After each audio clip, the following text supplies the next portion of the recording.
On this week's episode of the Crushing Debt Podcast, swipe right on budgeting. So, welcome back to this week's episode of the Crushing Debt Podcast. My name is Shawn Yesner, owner and founder of Yesner Law, and I am joined in studio by your financial coach, George Curbelo. How you doing, George? Shawn, how's it going, my friend? I'm doing well. Feeling good. Had some great client meetings this week. Got some accomplishments. I was happy this week. We got one of my clients. They saved their first $1,000, in their emergency fund. Nice. And that seems to be always the hardest thing, is that first big step. So we were able to accomplish that, and been working with them for about 2-3 weeks. So again, it sounds silly, right? I was like, oh, it's just $1,000, but if you haven't saved it in a long time, it's always a good accomplishment. So it was a big win for my clients this week. Right. So I actually had a pretty good win this week as well. One of the lesser-known aspects of my business is, have you heard of this Freddie Mac exclusionary list? Yes, you had mentioned it in the past itself, yes. Yeah, so I've mentioned it before. I've done some episodes about it. Yeah. I don't recall if we've done an episode about it or not, but we have. We have? Okay, good. We've done so many, I don't remember anymore. The fact that I remember, I'll take it. So let's go. I got another person off the Freddie Mac list. I learned this week. Yeah, it was an attorney, I believe in Georgia, an attorney who was also doing closings, so doing title. And I forget exactly why he went on the list, but yeah, I got the letter the beginning of the week that said as of March 3rd, he was off the list. So that was a good win for me. So what are we talking about? Well, this week it's the dating market. We always think about everything's expensive, right? And the question, I have a few clients who are single, and part of their struggle too is like, how do you date and still manage a budget, right? And a spending plan itself. Like, is that even possible? Like the problems that come with dating, now we have to introduce money to them. Like, what is wrong with this? But yeah, that's what I'm thinking. Like, how do we make dating a little easier? How do you still be financially responsible and still date? Is that even possible? I have no idea. So, I mean, again, for those of you that have been listening for any length of time, will know. And in fact, I can kind of talk about it right now, but I've mentioned on the show before, my wife passed from pancreatic cancer. I've got the team, the My Legacy Striders team, actually made about $200 or $300 today for the team that I'm gonna donate for the team. We've made Grand Club status again, which means I've raised over $1,000. I think now it's probably closer to like $2,000. I need to get that way up before race day, right? But about a year after she passed, give or take, I felt like it was time, and I re-entered the dating pool. So for those of you listeners out there that are female and single, this guy, I decided to re-enter the dating pool and have gone out on a couple of dates. Yep. It's kind of weird. How long has it been? How long has it been? Well, I mean, dating, like, getting to, like, this is probably very new for how many years? Well, yeah, I met my wife in 2008, so Yeah. I dated her from 2008, but I really haven't been in the, quote, dating pool since 2008. So is it definitely different? I imagine it's very different for you? It is very, very, very different. Yes, it is. It is unbelievably different. There are probably some stories that I can't tell on the podcast, but it's very different. So I have re-entered the dating pool. It's kind of a different topic for a different kind of show, but my boys know. So it gives me an example. It gives me the opportunity to set a good example for them. Right. The in-laws know. I have my in-laws' blessing. Nice. They understand that I'm human. Life happens and life continues. Right. Yeah, that's what we got to do. Okay. I think That's great. That's good for you mentally. I'd imagine that's like a relief, because that can be some stress there too. One of the biggest things about being a widow and dating is the introduction of the kids to the person you're dating. Right. And I am... Like, when do you do that? How do you do that? There's a lot of questions there. So I am happy to say that I have not done that yet. Right. And it's more for their protection, because if I date somebody and we break up, but I've already introduced her to my boys, now my boys have to go through that loss again. Exactly. And I want to protect them from that. Sure. So, there's that whole issue. But aside from that... wow, it's expensive. Dating in general, again, I go out on dates with my wife, and it is expensive going out.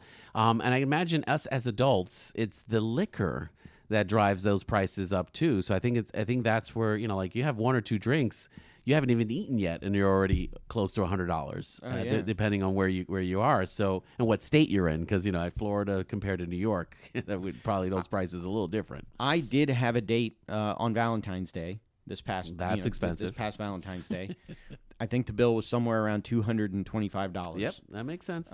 It was, but I mean, we had a great time, but it was $225. So yeah, damn. Oh yeah, it's a lot of money. So what are some things you can do that you're not spending your entire budget on dating? So for me, obviously having the right mindset when it comes to dating on a budget, it's got to be a budget line item, right? You need to have some money set aside.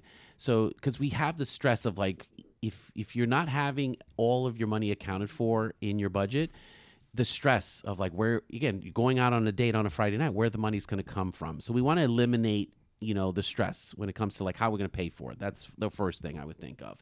The other thing too is, let's not fake how much wealth we got. Like, I know we all want to look like big ballers on the first dates and, some things, but I think setting a real expectation on what you can afford.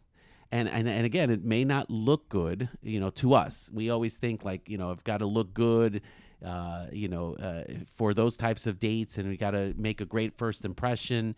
But we want to make sure that we're not, overextending just to go on a first date, like the clothes or the where we go and what we eat and things like that. So I think in that may turn some people off. Like, I'm going to keep it real. Like, there are some people out there that look at status, look at what you're bringing, how, where you're going for the first date. So, yeah, you might, I mean, for me, those are red flags, like, hey, if I don't like you and we're going to Denny's, again, not, not a great ideal first spot, but you get what I mean. It's like, if the person doesn't like where you're going on that first date itself, it's probably a good thing that you're learning that early in the relationship anyway.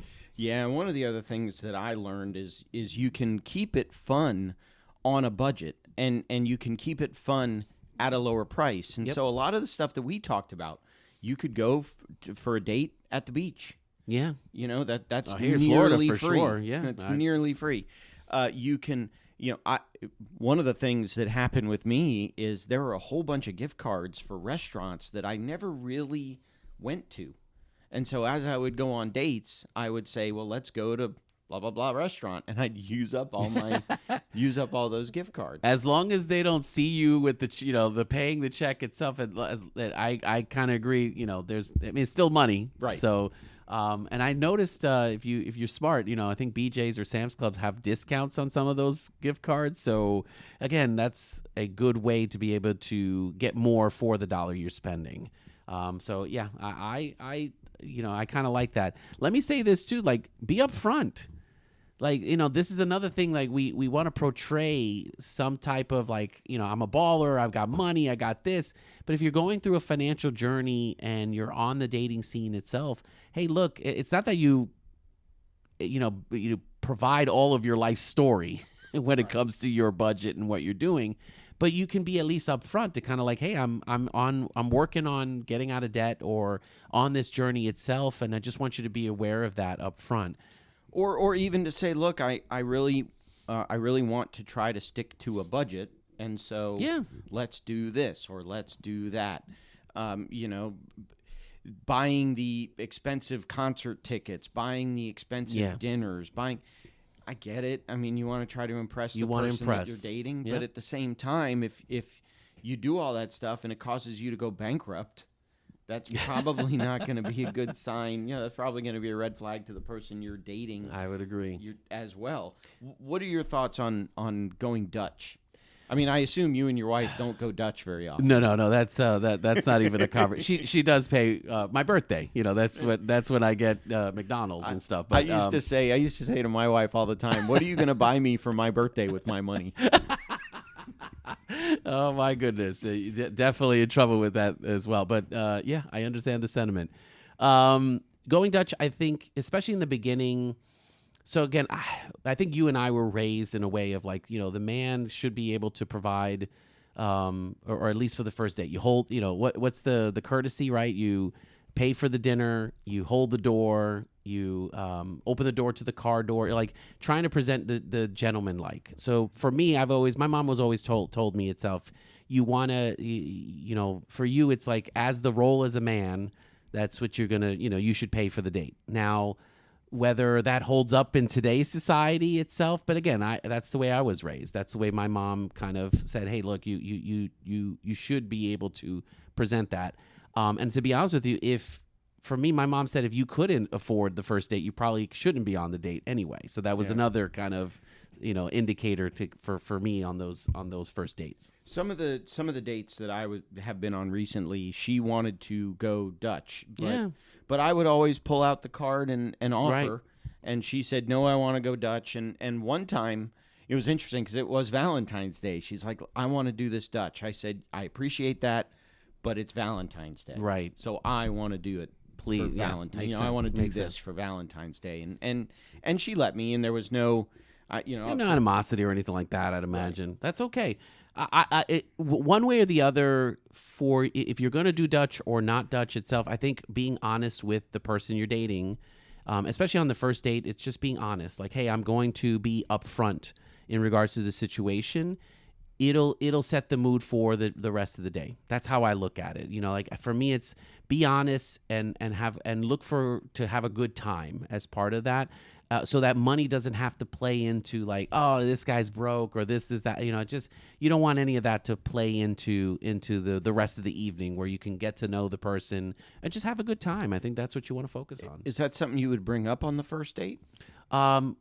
If it comes up with like paying, who's paying Dutch? Like that's all I would say. Is it something now? I will tell you this. I met my wife on a dating website. Mm-hmm. And I've actually told this story before. When my wife and I went on our first date, after the first date, I canceled my subscription to that dating service. And all the women, when I tell that story, all the women are, "Aw," and all the guys are like, "Dude, you're whatever." And so I will say the reason that I canceled the subscription was because that website hadn't worked out with previous women that I had dated. Right. So my practical brain said, well, it's either going to work with this chick or I'm going to go to a different dating app. So it was a practical matter for me. But it is true. I did cancel my subscription to that dating website after our first date with my wife. But I don't even know. So the other person that I dated, who I'm not dating anymore, fortunately or unfortunately, I met through a group, a Facebook group. Okay, is actually how I met her. So I haven't been on the dating websites. Lucky you. Yet. Lucky you. Yet. Yeah, I'd say go old school. If you can, with meeting people. You know how networking and referrals works for business? I understand it works for relationships as well. So it's who you know from that standpoint. But if you're going to venture into the dating scene with those dating apps, obviously there's a different costs associated with some of that. But be careful. Obviously, if you have 5 of those different apps, that's a cost. That you want to make sure you're accounting for in your budget as well. Yeah, I didn't even think of that. So honestly, there I don't. Different ones out there. That's what I mean. There's multiple. So. Yeah, and you know what? So I wonder. The previous website that I was on when I met my wife, I kind of considered going back to that website. Sure. I don't it remember. Still exists, old man. Oh yeah, it still exists. It was, so I'll say it was JDate. It was Okay. It was a website specifically for Jewish people. Gotcha. So I guess what the equivalent is Christian Mingle. Yeah, same thing. Yep. I honestly I don't recall if it costs or not. And I wonder if the pay sites are any quote better than the free sites. I think a lot of times it's positioning, just like if you pay for ads in Facebook and things like that. It's just positioning. And, I do remember there were sites when I was before I met my wife where I was on different dating websites.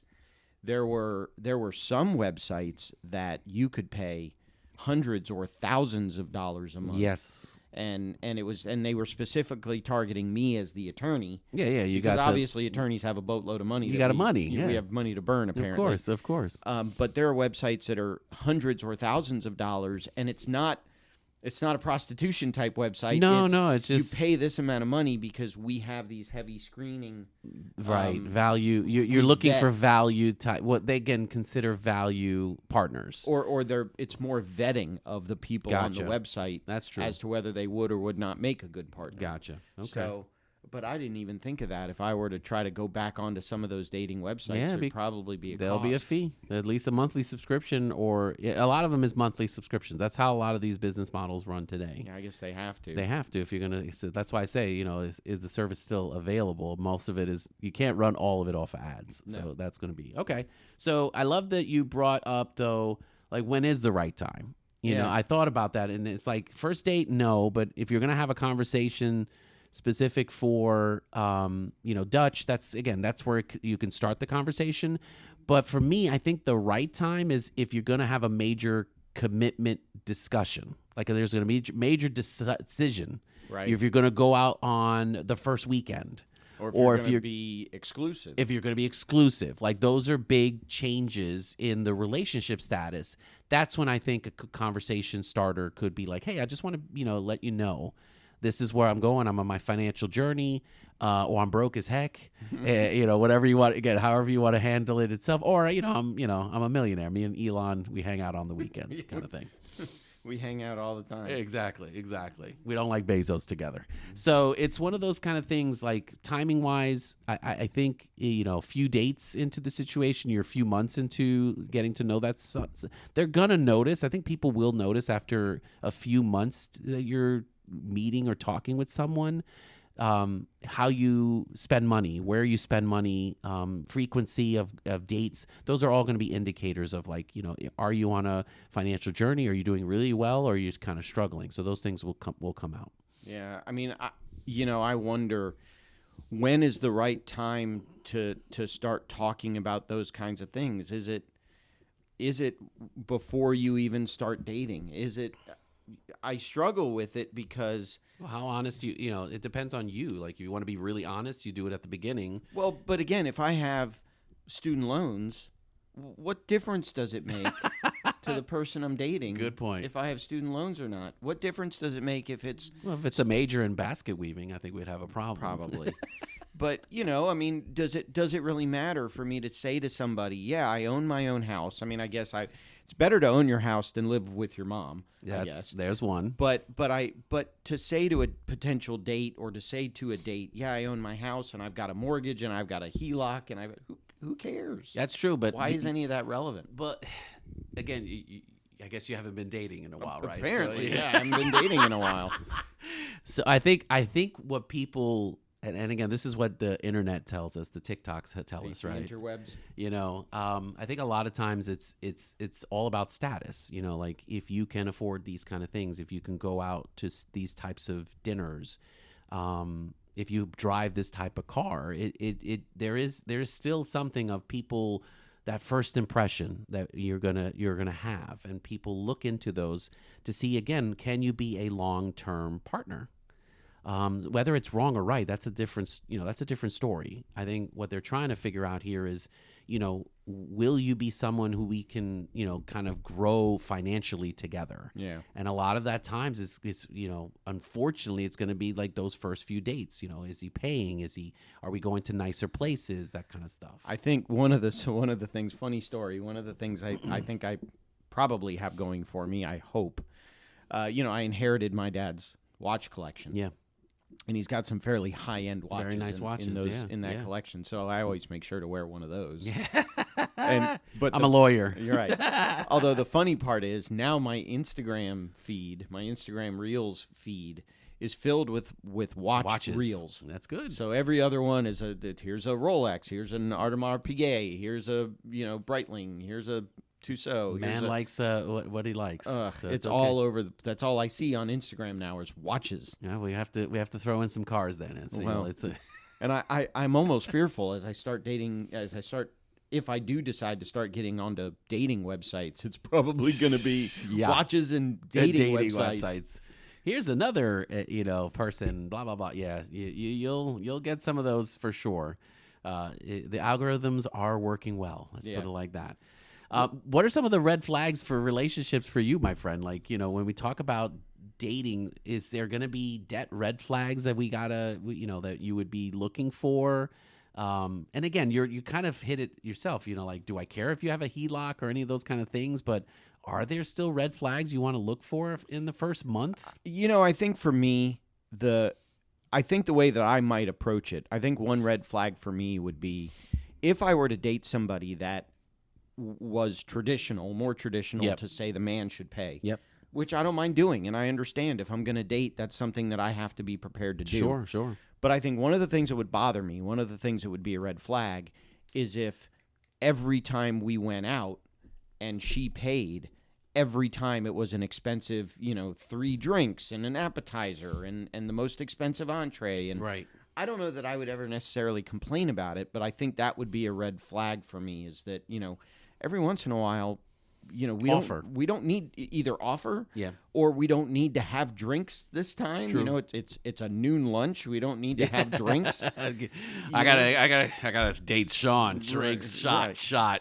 So, and again, I mean, I'm probably going out this afternoon and having drinks at lunch. So I don't necessarily mind it. But I think one red flag for me from a financial perspective would be if I was always paying and it was always expensive, because the challenge is if I were to become serious or in a long-term relationship with this person, that's what I would be facing long-term. Is she would expect me to pay for everything. For everything. That makes total sense itself. I think for me, some of the things I would look forward to, if there is it's kind of funny, like they're very honest about the situation, but they're like, we're borrowing money for this.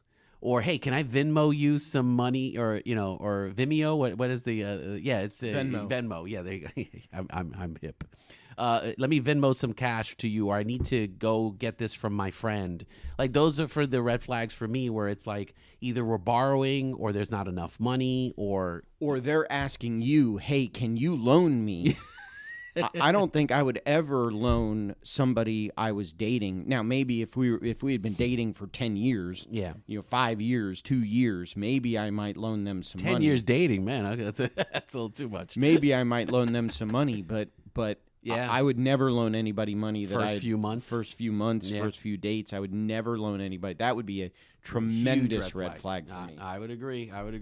I think for us for me, I think I would be, guilt tripped about money.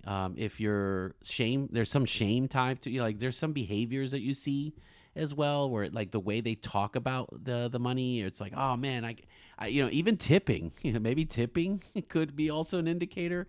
So those are things you just got to look out for. But I think for me, in the long run, you just have to really put aside some money, knowing that dating is going to be expensive. Going out, we already know inflation and things of eggs are still expensive. So we need to be more conscious of that. For me, I think if you're going to be in the dating, put a line item in your budget so that you're putting some money aside. That's either for eating out or for a date trip or something of that nature. Things like that are easy ways to just make sure it's accounted for. Yeah, and one thing you said I think to me is interesting. I think it would be a red flag if they talk negatively about money. That's a good one, yeah. I think that I have a very positive outlook on money. But if I were, and I've dated some of my ex-girlfriends prior to my wife had very negative outlooks on money. And, at the time, we're talking, the 90s, early 2000s. At the time, it didn't really matter. But I think if I were to wanted to become serious about somebody and they had a negative impression about money, that to me, I don't make enough money, or rich people are this, rich people that. We don't need money to have fun. You don't need to, exactly. Money doesn't make the world go round. You don't need money to have fun, but it makes it a lot easier. Yeah. It makes it a lot easier.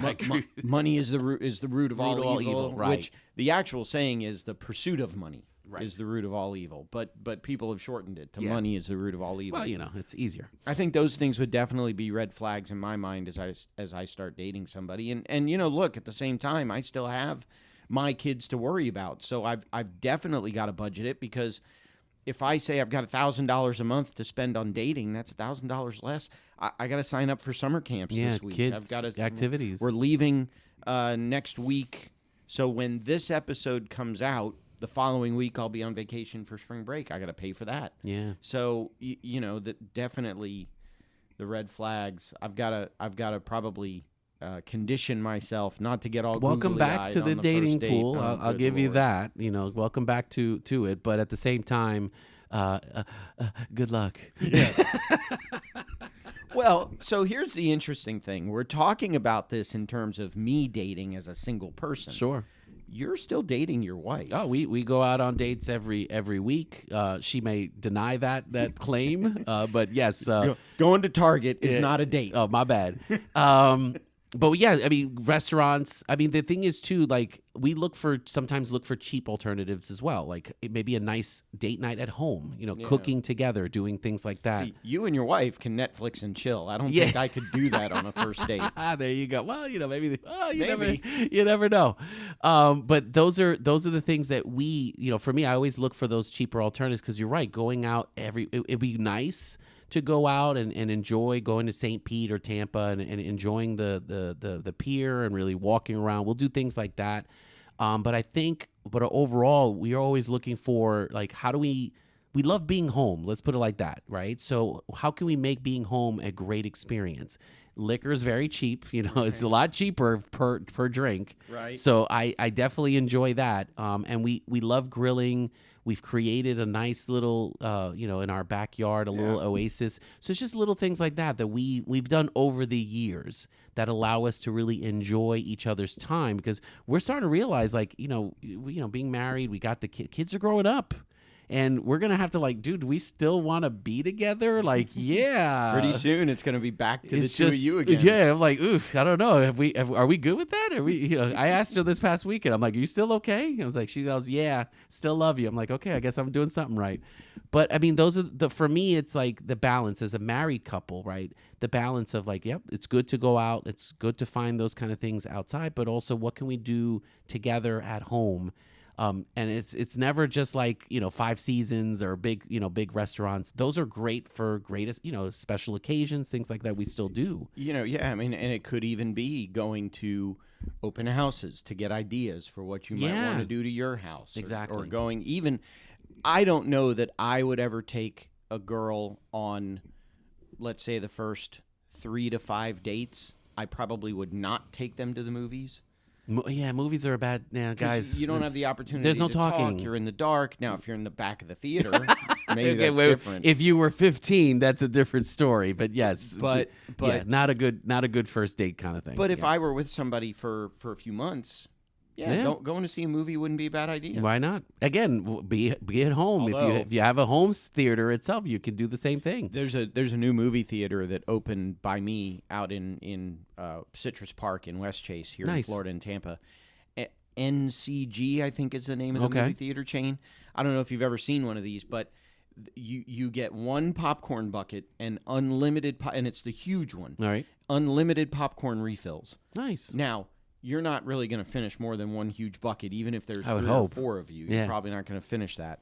And the bucket itself is like, at $15, $20. Right. And then you get the huge, biggest cup with unlimited refills. But again, so how many times are you going to the bathroom in this movie? I took my 2 boys to see, this was a few months ago, I took the 2 boys to see, gosh, I forget what movie it was, but we went to the new theater. Sure. Actually, I remember what the movie was. It was IF. Oh, I like the that, movie yeah. about the imaginary friend. Yeah.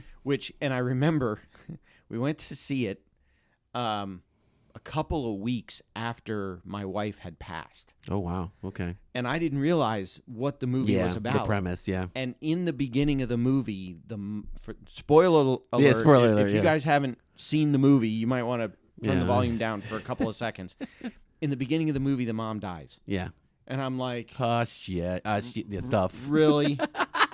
Really, we got to deal with the wife dying. Wasn't ready for that. Ugh. So, but it cost for the three of us. It cost like I want to say like $70. Yeah, that's not movie Because theaters. of the even though it was free refills, it was expensive popcorn, expensive The Coke. tickets themselves. The boys wanted the tickets. The boys wanted candy.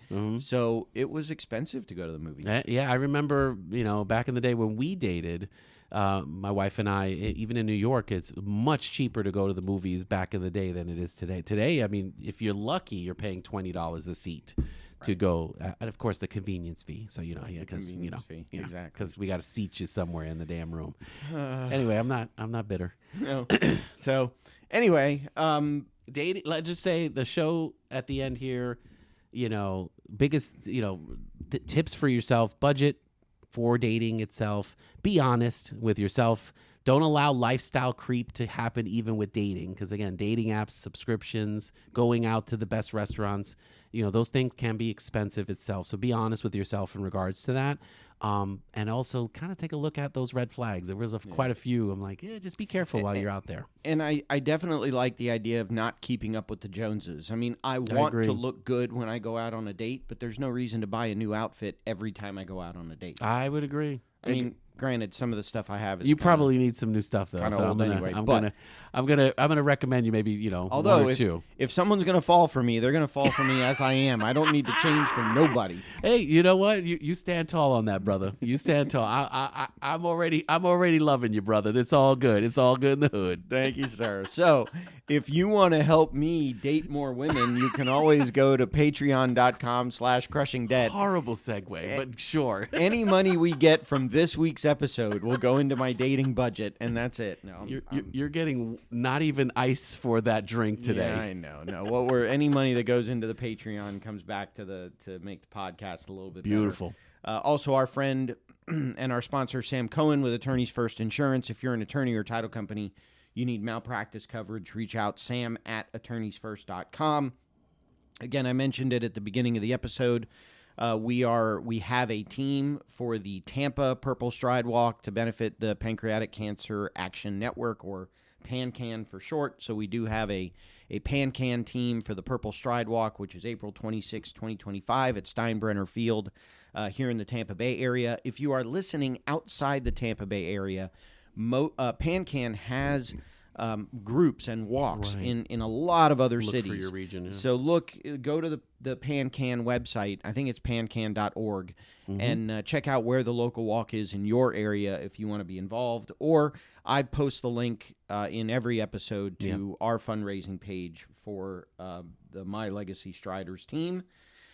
Other than that, I guess I got to go jump on a couple of apps and swipe right or left or up or down. Who knows? Good luck, my friend. Yeah, thank you. You have a team of people supporting you and want you to be very happy. So I know. So with that, I hope that I have more money at the end of the month rather than month at the end of the money after jumping into the dating pool. I love it.